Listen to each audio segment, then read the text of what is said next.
Thanks, Colin, and thanks very much for inviting me, comrades and friends. I bring you greetings from Tory-occupied London. I had hoped to bring slightly better news, but it's incredible hard to believe there are a lot of long faces this morning in London. But Boris Johnson, the blonde bombshell, Margaret Thatcher with jokes, is now the Mayor of London. And it's easy when these things happen to get downhearted. Certainly, as I say, there's a lot of downhearted people in the South and in the country generally. Because we've had a lot of defeats in the Labour movement and on the left over the years, in the last couple of decades in particular. And so when something like this happens, I think people lose heart sometimes and they think the game's up and they can get very pessimistic. But I think it's easy to miss the bigger picture. And I think there's quite a few reasons to be optimistic. So if you'll forgive me if you may think it's being a bit over the top, I'm going to spell a few of them out. First of all, even in London, the fact is Ken Livingstone was subjected to the most virulent media campaign that has been in Britain since the 1990s, since the treatment of Arthur Scargill, Tony Benn, and of course Livingstone in his earlier incarnation at the GLC. He made mistakes, there's no doubt about it. But in the end, it was the Tory tide, the anti-government tide, that has washed him away. Now, if you look at the gap between Labour and Tory in England and Wales this week, it's a 20-point gap. Now, even Ken Livingstone, with his popularity, couldn't break that as a Labour candidate. But if you look at Labour's vote, 24% and on average over the country, Ken Livingstone was on 37% first preferences and 47% once all the votes and second preferences were counted up.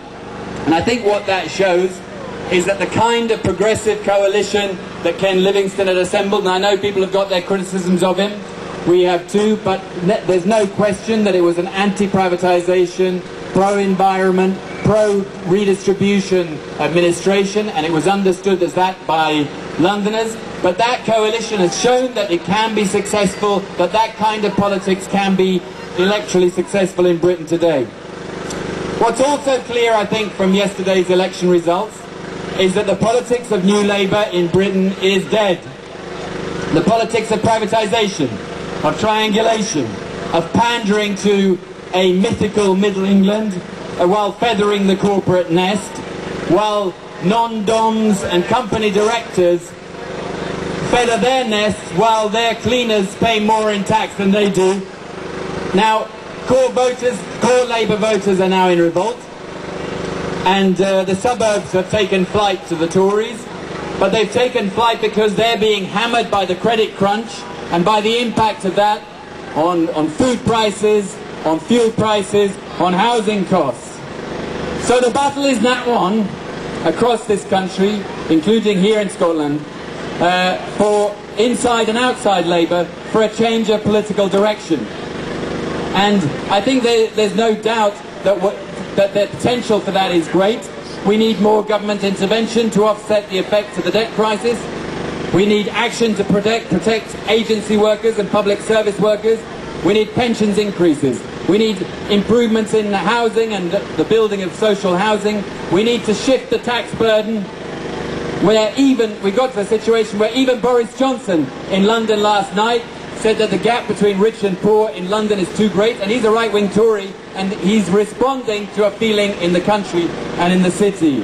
So we need a new political coalition to end the grip of the free market and the corporate cringe.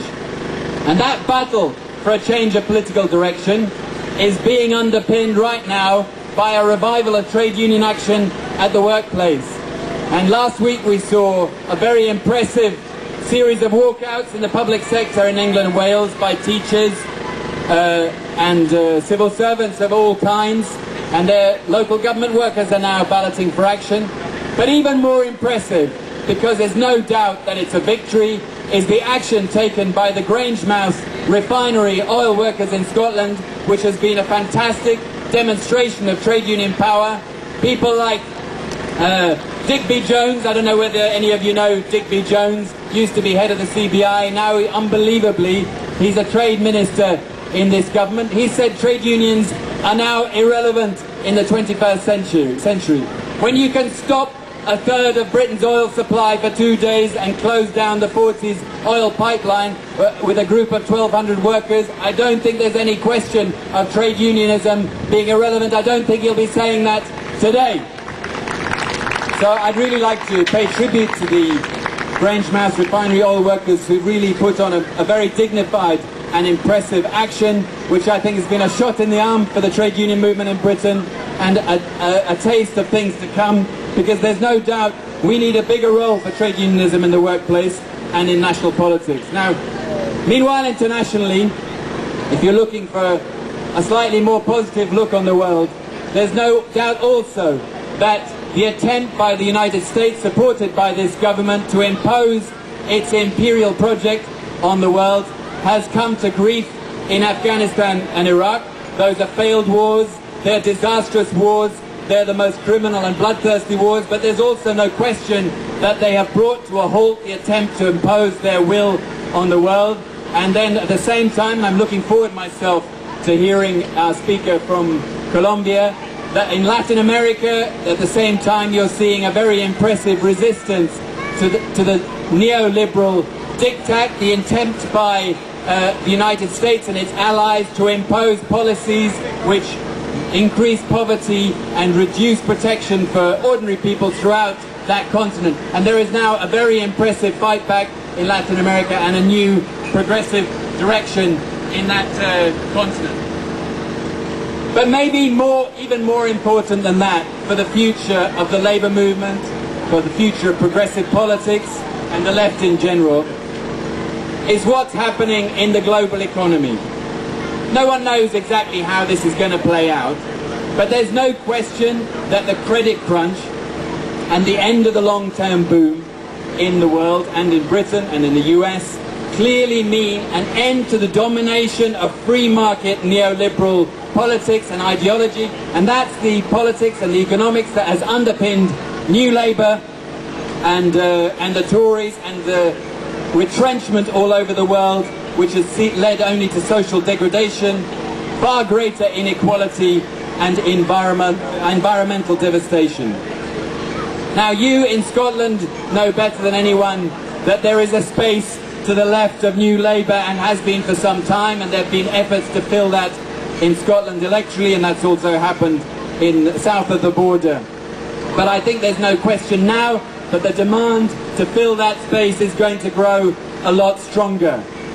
Now, it may well be that Brown and New Labour will go down to defeat, and of course there's even the risk of the kind of right-wing backlash that we saw in Italy last week with the Prime Minister saying we're all the phalange now, people giving fascist salutes and threatening violence against the left. But I don't think that's the most likely. There's no sense in Britain that this is the beginning of a new Tory era of the kind that we saw in 1979. I think if anything, if the Tories do win the next election, we're looking more at a kind of 1970 kind of result, which if anyone who's old enough here to remember that, was the prelude to a very important upsurge of labour movement, working class action in the early 1970s. It's quite clear that Tory politics and the kind of things represented by Boris Johnson does not meet the needs of the times. And I think that's partly what he was trying to recognise and what David Cameron has tried to recognise when they talk about, you know, the need to tackle poverty, the growing gap between rich and poor, as I mentioned. But it's a huge opportunity also for us. There's no doubt that the potential exists for a different kind of politics and society, for a more socialist and progressive direction, something we haven't seen, and the opportunity hasn't existed for many years. But the question of whether that will happen is up to us. So, all the best. Thanks very much.